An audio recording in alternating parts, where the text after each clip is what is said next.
Avec un point pris en 6 matchs, Dijon est dernier du championnat et va tenter d'accrocher sa première victoire de la saison. Mais la chose ne s'annonce pas aisée face au Stade Rennais, leader invaincu et qui s'avance à Gaston Gérard avec une certaine confiance dans le jeu. Avec notamment son attaque la plus prolifique de Ligue 1 Uber Eats avec 14 buts inscrits. Ce sont les hommes de Julien Stéphan qui se procurent la première opportunité avec Benjamin Bourigeaud qui tente sa chance. C'est freiné par Ekole Manga et belle intervention du portier béninois Saturnin Alagbé. L'ancien gardien de Niort ne va rien pouvoir faire sur cette belle action menée par Amari Traoré et conclue par Martin Terrier à la 24e. Premier but avec Rennes pour Martin Terrier qui trouve imparablement le petit filet.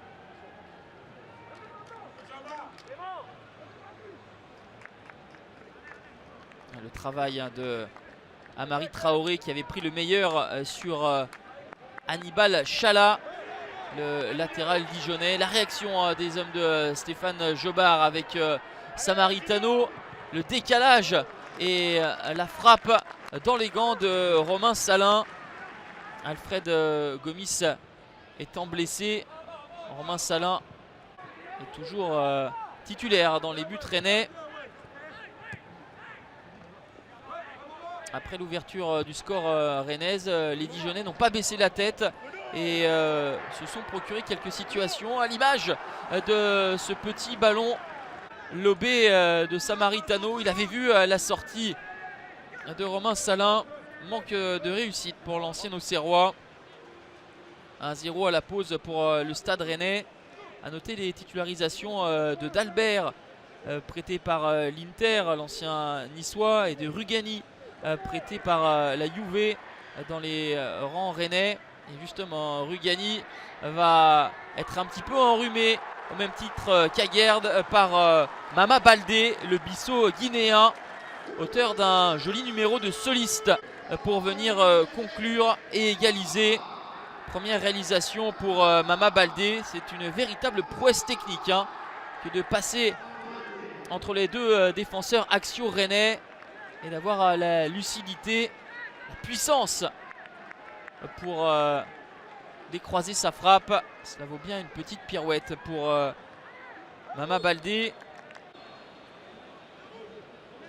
Rennes un petit peu moins incisif dans le jeu, s'en remet au coup de pied arrêté avec cette tête de Naef Aguerd, l'ancien Dijonnais, tout proche de marquer contre ses anciens coéquipiers.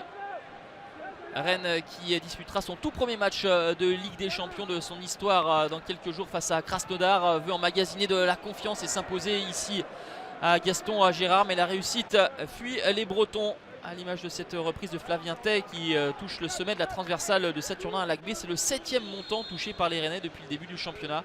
C'est le total le plus élevé.